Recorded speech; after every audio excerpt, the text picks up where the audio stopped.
Hey guys, it's your girl Sam Manuel. Welcome to my channel, or welcome back to my channel. If you're new here, hi! Welcome to Monday with Emmanuel, where I share with you advice, my experiences, and life lessons that I learned the hard way so you don't have to.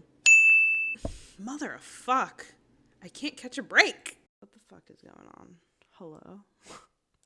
Throughout my emotional outburst this weekend, I was gonna get on here and be all sorts of mucked up. But I decided against it because, like, I don't know. What good is that going to do, right? For anybody. I'm feeling really out of sorts this weekend because it is Shark Week. And my hormones are all over the place. And I had a lot to say originally in the beginning of the weekend. And now I don't have a lot to say. A lot of it was very emotionally driven. But I will share one thing with you that I learned this weekend. My God always attempts to give me exactly what I need. Whether or not I accept that is up to me. God is not going to always give you exactly what you ask for. But have you ever considered that maybe it's because what you're asking for isn't exactly what you need? Whether or not you believe in a higher power, the universe, God, an entity, that higher being is going to give you exactly what you need at the exact right time. They may not give you exactly what you ask for because what you're asking for isn't necessarily what you need for your journey, for your path. Getting rejected by something that you want, someone, is never a good time. But getting rejected is sometimes the best thing for you. Sometimes rejection is the best way that the universe, your spirit guides, God is the best way that those higher beings watching over you can protect you by having you get rejected by something that's not good for you, that you don't know is not good for you, but turns out, hey, this shit's not good. We're gonna have you get rejected by it. On the bright side, when you do get rejected by something else presents itself. When one door closes, another one opens, and there it is, bada bing. So whenever you get rejected by a man, a woman, a job that you're going for, keep in mind that maybe it's for the best. Maybe there's something greater out there for you. Maybe you're not giving yourself enough credit. This is called, since I don't have a lot to say, this is called a unicorn. It's a peach and strawberry. It's peach and strawberry. I usually get a beach bum, and the beach bum is peach and pomegranate. These are so delicious. The world doesn't revolve around me, right? Anyway, on Self-Care Sunday, I was talking about how toxic relationships are it's like taking drugs. It's like being addicted to drugs, especially when you have childhood trauma that you're healing from. A toxic relationship can feel like a drug. You're addicted to it. You need it. You need the chaos. You need the toxicity. You need bad behaviors to help make you feel euphoria in that relationship. And when things aren't toxic and when things aren't chaotic, it's like you are having withdrawals from toxicity. I don't know how many of you out there have ever felt like that, but it feels like withdrawals. It really does. Because I can only speak from my experiences, and I've had normal relationships, and I know I have because they felt boring to me. And when I talk about women being boring, I mean that women aren't toxic and chaotic and just batshit crazy. Because I am attracted, or, maybe I know it's not healthy. I know it's not healthy now. Don't come for me. I know it's not healthy, but I have an attraction to toxic women. Whether they know they're toxic or not, I have an attraction to toxic women and women that aren't toxic, that are normal and have normal lives and normal families and normal things going on.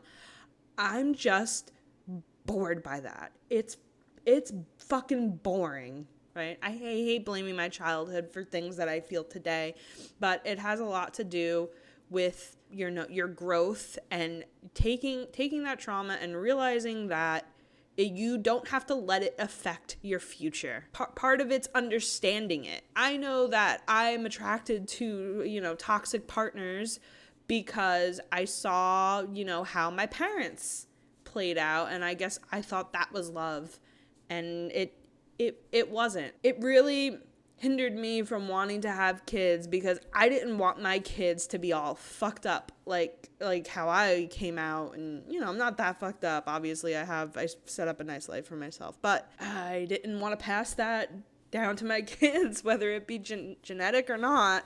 I didn't want them to have to experience a fucked up childhood. I don't think I will ever be able to date a normal woman.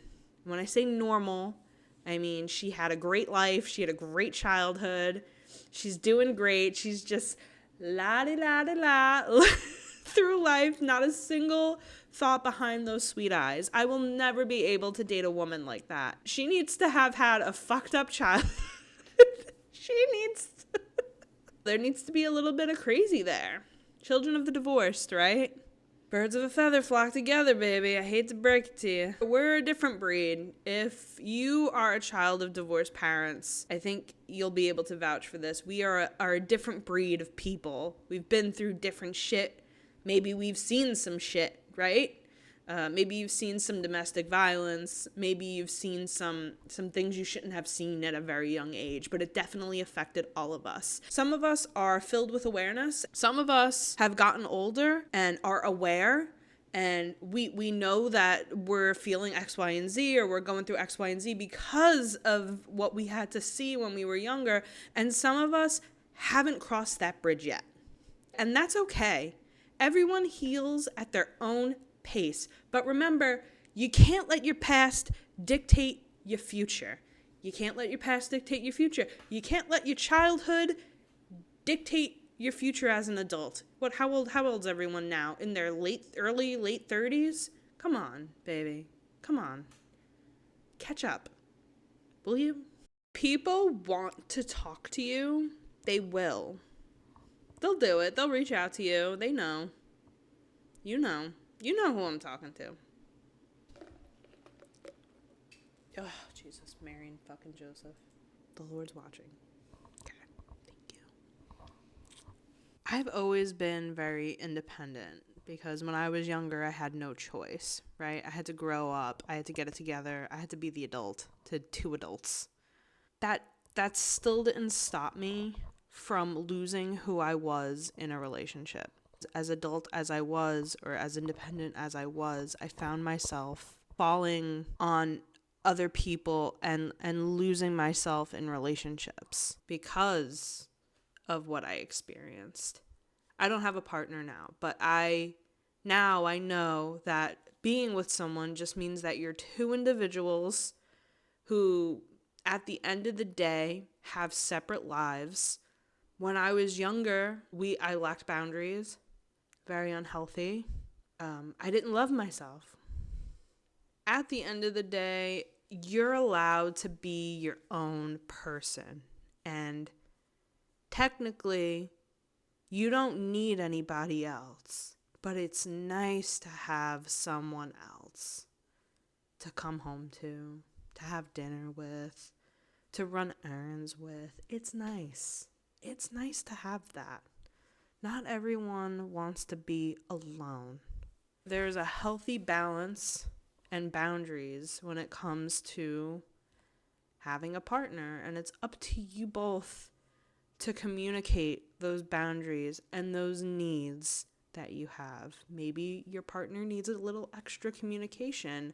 Maybe reassurance is important for your partner.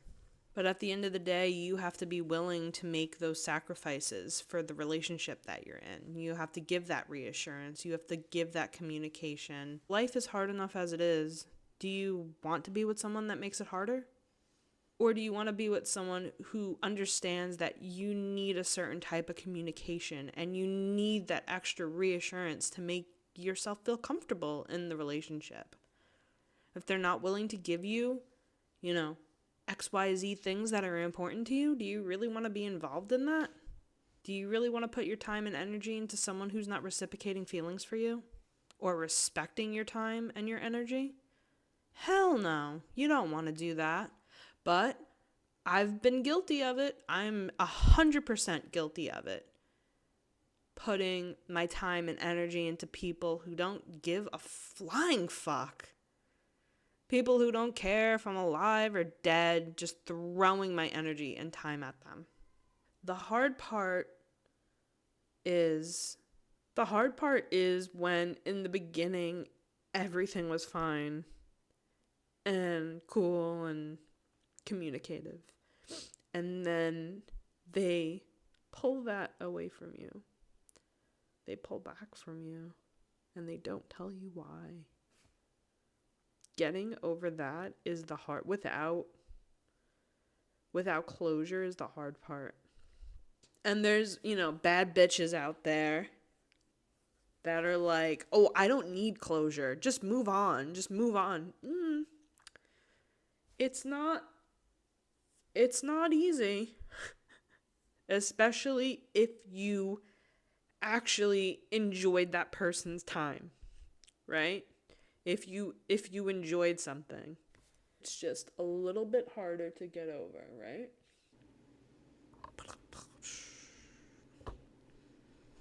My hormones, man, my period is like off the fucking wall.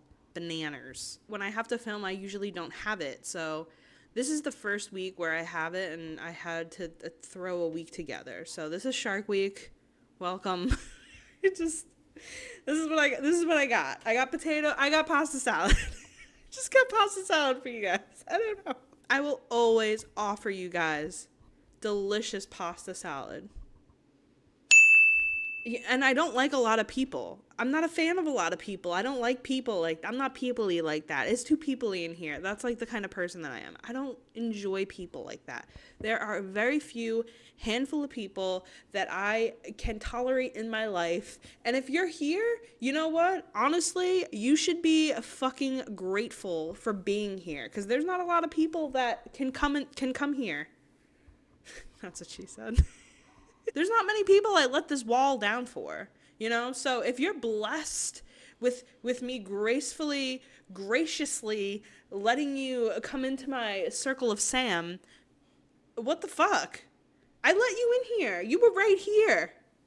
And you were like, never ye mind. I don't want to be here no more. And no fucking explanation. Why? I hate when people leave me and they don't fucking tell me why they're leaving. We need to have an exit interview.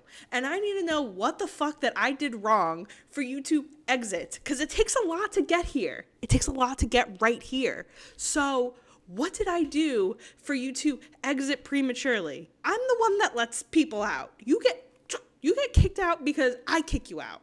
Not because you decided to leave. I'm tired of it.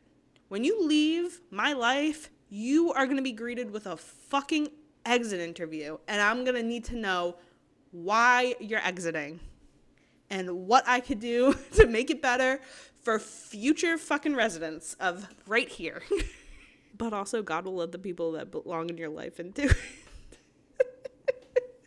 I play devil's advocate with myself very often. I am very self-aware. I know the difference between right and wrong and what is and what isn't. I get really pissed off when people leave my life or when, something happens. But also on the other side, I'm like, oh, I understand because, the universe works in mysterious ways and, things happen for a reason. And when one door closes, the other one opens. I'm a very fucking positive manifestation praying bitch, I'm all that jazz. I'm in reality like, what the fuck? And I'm in my universe soul searching manifesting world like everything is going to be okay. Everything happens for a reason. The universe provides. God will tell you where you gotta go. I'm both. I'm both simultaneously, and I don't see anything wrong with that. But, I think self-awareness is a very important thing to have. You should be self-aware. Man, this is fucked up. But hey, the universe is going to bring something better to me. The universe is going to provide. The universe may give me that later, at a later date. You have free will at the end of the day. Yes, the universe is going to provide and open doors for you, but you have free will. You have free will to communicate with people.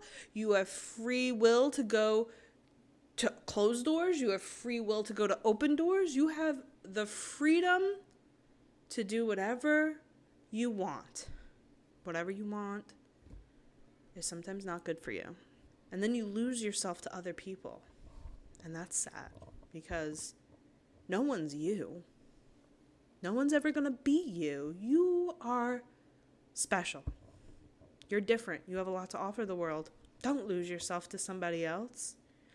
Somebody else should be supporting you, holding you high, holding you up, being proud of you, being grateful to be in your life. We're all on different journeys. Don't lose yourself trying to be something for someone else.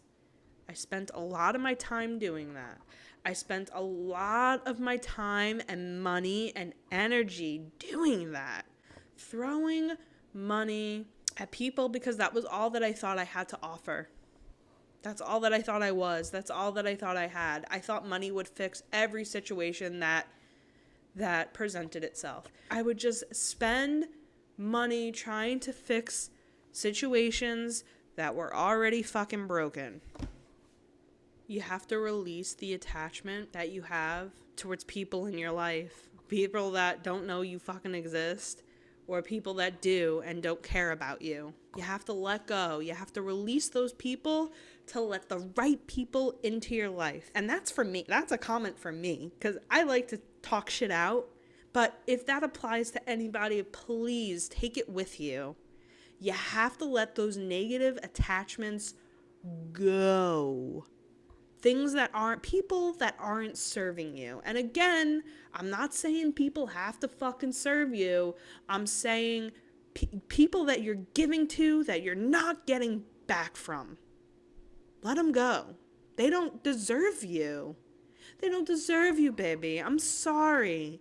I'm so sorry that girl you like doesn't like you back. I'm so sorry that your job rejected you twice. Get the fuck out. Go somewhere where you feel appreciated, loved, cared for, at the bare minimum, communicated with. I would have more respect for someone if they came to me correct and was like, hey, listen, I don't like you that much. You're kind of annoying. I don't want to talk to you anymore. I'd be hurt by it. I'm not saying that wouldn't hurt my fucking feelings. I'm just saying that I would prefer it rather than people just walking away. I just wish people were more honest. This Monday with Manuel has really been all over the place. I'm so sorry. Next week, I won't be going through my menstrual cycle, so it'll be a lot better. I really wanted to get on here and post something and talk to you guys and talk to myself because that's what I'm good at. I have work tomorrow. I really shouldn't be fucking around, but I can't help it. I've been thinking about this all night and I just can't stop thinking about it. Little toxic situations get me going. When she pulled this shit, it made me like 20 times more attracted to her, and it shouldn't have. But maybe in retrospect, it's not as hot as it's not like as hot as I think it is. But I still kind of think it's hot. Fuck. I think about it a lot, and I didn't do anything about it at the time, so maybe it just got dropped. But at the time, I was supposed to go into our office, like to work or I don't know, whatever. Yo, like I'm still really into her. I just can't like get her out of my head. It's the fucking wildest thing. And I wound up not being able to go because my boss at the time was a real motherfucker. That's the setup for that. Do I care? Yes.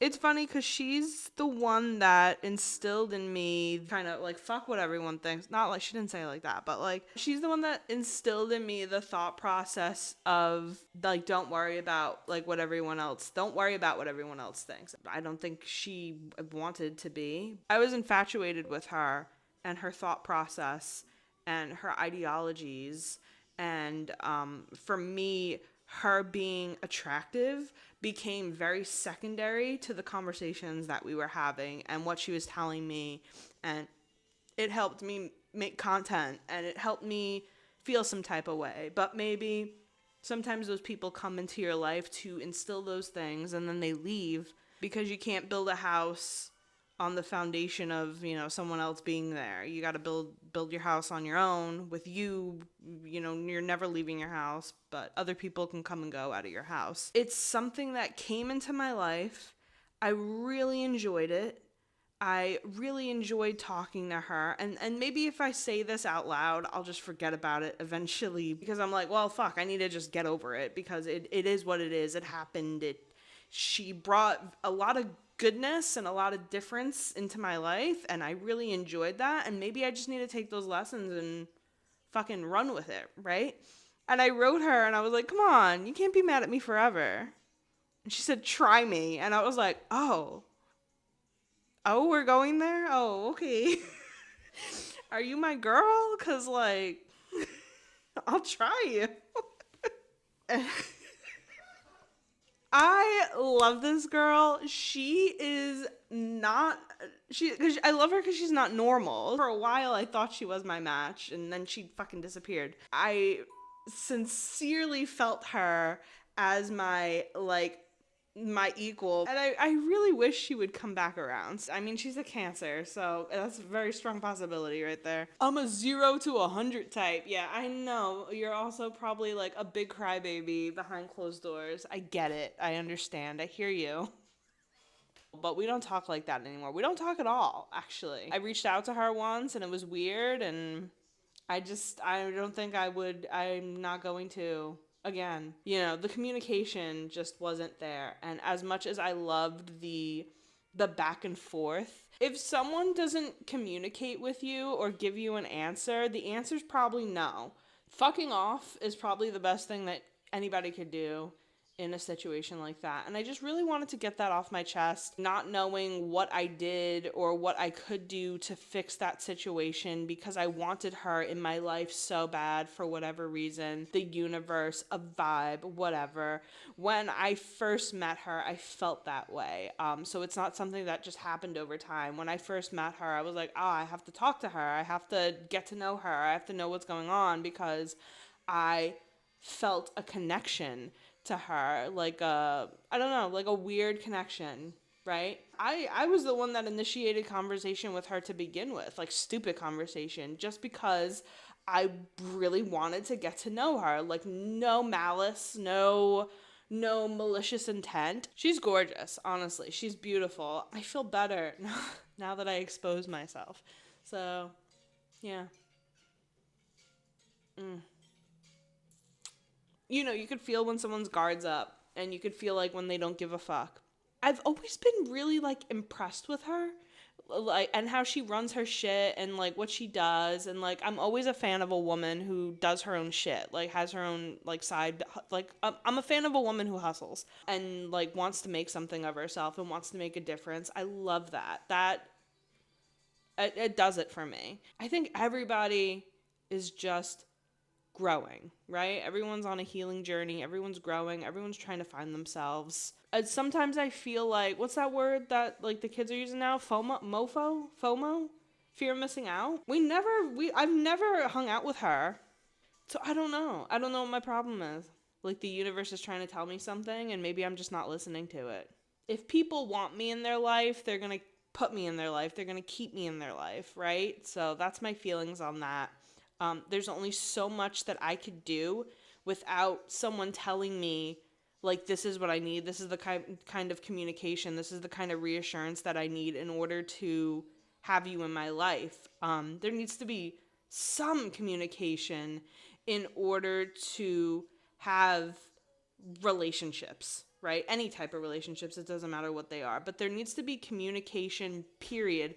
It's the key component, the key ingredient to any successful relationship. So I'll put this out there for anybody. If you want me in your life, communicate that with me. Say that to me. Because I'm not a fucking mind reader. And vulnerability is fine, especially if you feel like you're being vulnerable with the right person. You gotta wear your heart on your sleeve sometimes. You gotta let people know that you're not a fucking asshole.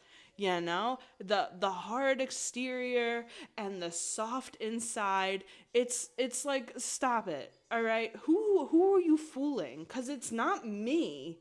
I don't know what you got going on. I really don't.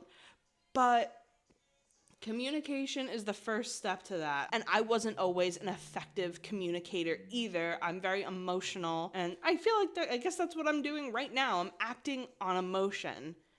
But communication, very important.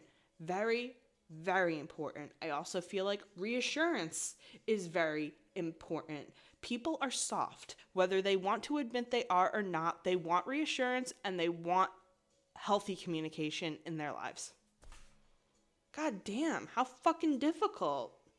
And if I did something, I'm definitely a person that wants to fix it. And yeah, I'm a person that just is going to say what I feel and feel what I say. If it's at the expense of someone else's feelings, then yes, I will apologize. I will be like, hey, that's how I feel, but, I'm sorry that I offended you because that was not my intention. I do not walk around intentionally trying to hurt people's feelings.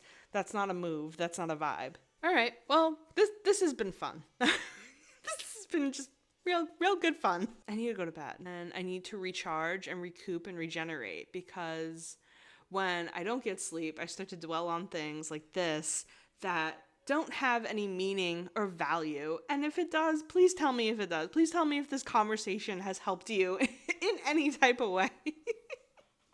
All right. Good night or good morning or I don't know, whatever the fuck. Okay. Bye.